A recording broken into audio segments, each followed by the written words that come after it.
से बड़ी खबर यह है कि एआईएमआईएम नेता के खिलाफ, शौकत अली के खिलाफ शिकायत दर्ज हो गई है। ये बड़ी जानकारी अभी इस समय मिल रही है। जानकारी यह है कि उन्होंने एक विवादित बयान दिया था, अभद्र टिप्पणी की थी, जिसकी बात से उनके खिलाफ अब मामला दर्ज हुआ है। सामाजिक कार्यकर्ता विनीत जिंदल ने यूपी पुलिस से शिकायत की है। हिंदू विरोधी विवादित बयान, जैसा कि मैं आपको बता रही हूं, दिया गया था और उसी को लेकर के शिकायत की गई है।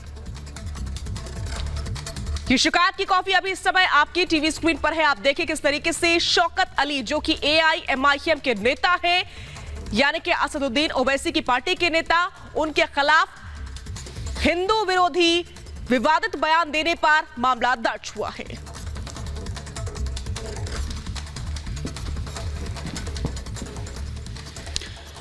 और वही बड़ी खबर का रुख कर रहे हैं यहां पर, जिस तरीके से हिंदुओं को लेकर विवादित बयान यहां पर शौकत की तरफ से दिया गया है। इस वक्त की बड़ी खबर आपको दे दें और किस तरीके के अपमानजनक शब्दों का इस्तेमाल किया गया है। बड़ी खबर इस वक्त की आपको बता दें कि हिंदू हाथ बांधकर जी हजूरी करते रहे, ये कहते हुए हिंदुओं पर शौकत अली ने विवादित बयान दिया। बड़ी खबर इस वक्त की शौकत अली की तरफ से, जिस तरीके से हिंदुओं को लेकर एक बार फिर से विवादित बयान यहां पर दिया है। शौकत अली के खिलाफ शिकायत भी दर्ज कराई गई है। हिंदुओं पर शौकत अली ने विवादित बयान देते हुए कहा कि हिंदू कीड़े मकोड़े हैं। कीड़े मकोड़े जैसे शब्दों का इस्तेमाल किया गया। मुगलों ने 832 साल इन पर राज किया और अब शौकत के खिलाफ शिकायत भी दर्ज हो चुकी है।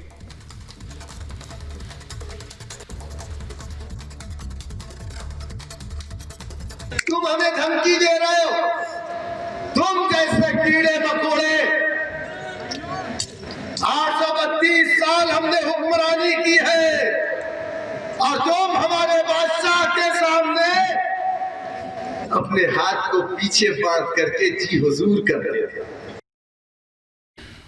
शौकत अली को आप सुन रहे थे। एआईएमआईएम के किस तरीके से अध्यक्ष है यूपी के, उनकी ओर से विवादित बयान दिया गया था। आपको बता दें कि संतों को लेकर के शौकत अली का ये अपमानजनक, आपत्तिजनक बयान सामने आया। मुसलमान का गुस्सा सह नहीं पाएंगे संत, ये भी कहा। मुसलमान का गुस्से वाला चेहरा देख जाएंगे तो डर जाएंगे संत, ये भी कहा है शौकत अली ने। मुसलमानों को लेकर के, संतों को लेकर के किस तरीके से हिंदू धर्म का एक नहीं बल्कि बार बार अपमान किया है, सुनिए जरा। इनको काट काट के फेंक देंगे।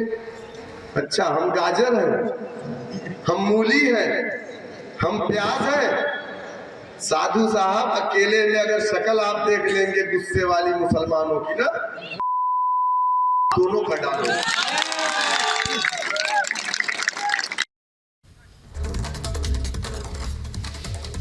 और अब बात करेंगे अवैध मदरसों के जाल की।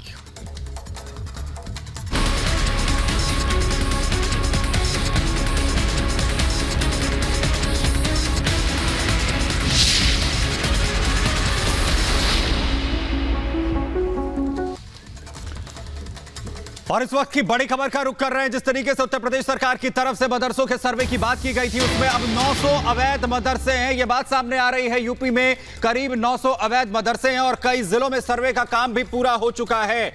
वहीं तारीख भी मदरसों के सर्वे की बढ़ाई गई है। 20 अक्टूबर तक अब सर्वे की तारीख बढ़ा दी गई है और अभी तक 900 अवैध मदरसे सामने आए हैं। उत्तर प्रदेश में करीब 900 अवैध मदरसे हैं। कई जिलों में सर्वे का काम भी पूरा हो चुका है और अब मदरसों के सर्वे की जो तारीख है उसे भी फिलहाल बढ़ा दिया गया है 20 अक्टूबर तक। अब ये काम, ये सर्वे इसी तरीके से चलता रहेगा और अभी तक जो मदरसों की संख्या है अवैध, वो 900 बताई जा रही है।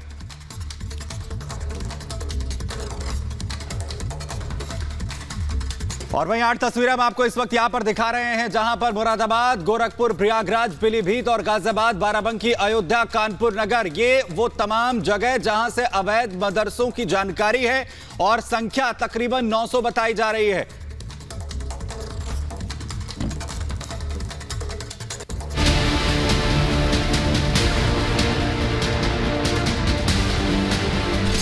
यूपी में मदरसों के सर्वे की तारीख बढ़ा दी गई है। अब 20 अक्टूबर तक गैर मान्यता प्राप्त मदरसों की जांच जारी रहेगी। अब 15 नवंबर तक सभी जिलों के जिलाधिकारी रिपोर्ट सरकार को सौंपेंगे। पहले सर्वे की अंतिम तारीख 5 अक्टूबर और सरकार को सर्वे रिपोर्ट 25 अक्टूबर तक सौंपने के आदेश दिए गए थे। हम मदरसा शिक्षा की व्यवस्था को और अच्छा और बेहतर बनाने के लिए लगातार योगी सरकार सकारात्मक दिशा में काम कर रही है और गैर मान्यता प्राप्त मदरसों का सर्वे भी उसी दिशा में उठाए गए कदम है। कुछ दिनों में जो है ये सर्वे रिपोर्ट जिलों से आ जाएंगी और ये उसके डेट सर एक्सटेंशन 15 तक थी, 10 दिन एक्सटेंड हुई है, 5 दिन एक्सटेंड हुई है, 25 तक आई। हाँ, 20-25 तक सारी चीज़ें रिपोर्ट जो है जिलों से के प्रदेश तक आ जाएंगी और शासन स्तर पे रिपोर्ट आने के बाद, सर्वे रिपोर्ट आने के बाद आगे क्या सकारात्मक कदम योगी सरकार इन मदरसों के लिए उठाएगी, ये तमाम बिंदु आप सबको अवगत कराया जाएगा। अभी तक हुए सर्वे की बात करें तो सबसे ज्यादा गैर मान्यता प्राप्त 175 मदरसे मुरादाबाद में मिले हैं, गाजियाबाद में 139 मिले हैं, तो गोरखपुर में 142 और बाराबंकी में 102 हैं। इसके साथ ही प्रयागराज में 78, अयोध्या में 55, पीलीभीत में 25, कानपुर नगर में 12 गैर मान्यता प्राप्त मिले हैं। देखिए, ऐसे गैर मान्यता प्राप्त मदरसे जो चल रहे हैं उनको बेसिक फैसिलिटीज़ वहाँ के छात्रों को कैसे मिल रही है, इस मकसद से ये सर्वे चलाया जा रहा है। इस सर्वे का कहीं कोई मकसद नहीं है कि मदरसों को नेगेटिव टारगेट किया जाए, पॉजिटिवली मदरसों को डेवलपमेंट से जोड़ा जाए, डेवलपमेंट की तरफ ले जाया जाए, छात्रों के बेहतरी के लिए काम किया जाए, वहाँ के करिकुलम का जो पढ़ रहे हैं उसके साथ साथ हम और आधुनिक शिक्षा को भी कैसे जोड़ सकते हैं, इन चीज़ों के बारे में बात की जाए। तो योगी सरकार तो लगातार हमारे जो अल्पसंख्यक समाज के, मुस्लिम समाज के नौजवान हैं, उनकी अच्छी शिक्षा, बेहतर भविष्य, अच्छे रोजगार के लिए सकारात्मक दिशा में काम कर रही है।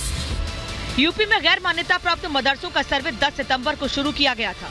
सर्वे का काम अंतिम चरण में है। अभी 80% सर्वे कर लिया गया है। अब सर्वे रिपोर्ट 15 नवंबर तक शासन के पास जमा कराई जाएगी, जिस पर सरकार एक्शन लेगी। Bureau report, Republic Bharat.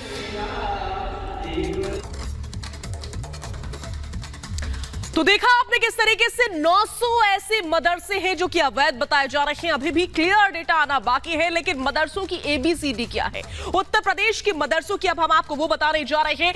देखिए, यूपी में अभी 16,000 से ज्यादा मदरसे हैं, ये जान लीजिए। मान्यता प्राप्त मदरसों में 20 लाख छात्र अभी इस समय पढ़ते हैं, ये जान लीजिए। बताऊं आपको, यूपी में 40,000 से ज्यादा निजी मदरसे भी हैं। ये है मदरसों की ABCD। प्रदेश सरकार के पास अभी आंकड़ा मौजूद नहीं है, जैसे कि मैंने आपको बताया, क्लियर डेटा आना भी बाकी है। गैर मान्यता प्राप्त जो मदरसे उनके बारे में पता लगाया जा रहा है। बाल अधिकारों के हनन पर सवाल उठते रहे हैं इससे पहले, और इसीलिए अब ये जांच हो रही है, ये सर्वे हो रहा है। सर्वे के नतीजों के बाद सरकार नियम बनाएगी, कड़े नियम बनाएगी, जिसके बाद उनको फॉलो भी करना होगा। सर्वे के नतीजों का ही इंतजार किया जा रहा है और उसके बाद से ही जो परिणाम होगा वो सबके सामने होगा। शुरुआत में इस्लाम की तालीम के लिए बनाया गया जो मदरसे हैं उनको ये बता रहे हैं हम आपको। 80 के दशक में मदरसों में बदलाव की शुरुआत हुई, ये जान लीजिए आप। फिर क्या हुआ, इस्लाम की तालीम के साथ दूसरे विषयों की भी पढ़ाई, यानी कि दूसरे सब्जेक्ट्स भी इन मदरसों में पढ़ाई जाने लगे। अधिकांश यानी कि ज्यादातर मदरसों में अब भी सिर्फ इस्लामिक शिक्षा ही पढ़ाई जाती है, जबकि सरकार चाहती है कि सभी सब्जेक्ट्स पढ़ाए जाए। अधिकांश मदरसों में क्या होता है ये हम आपको लगातार बता रहे हैं।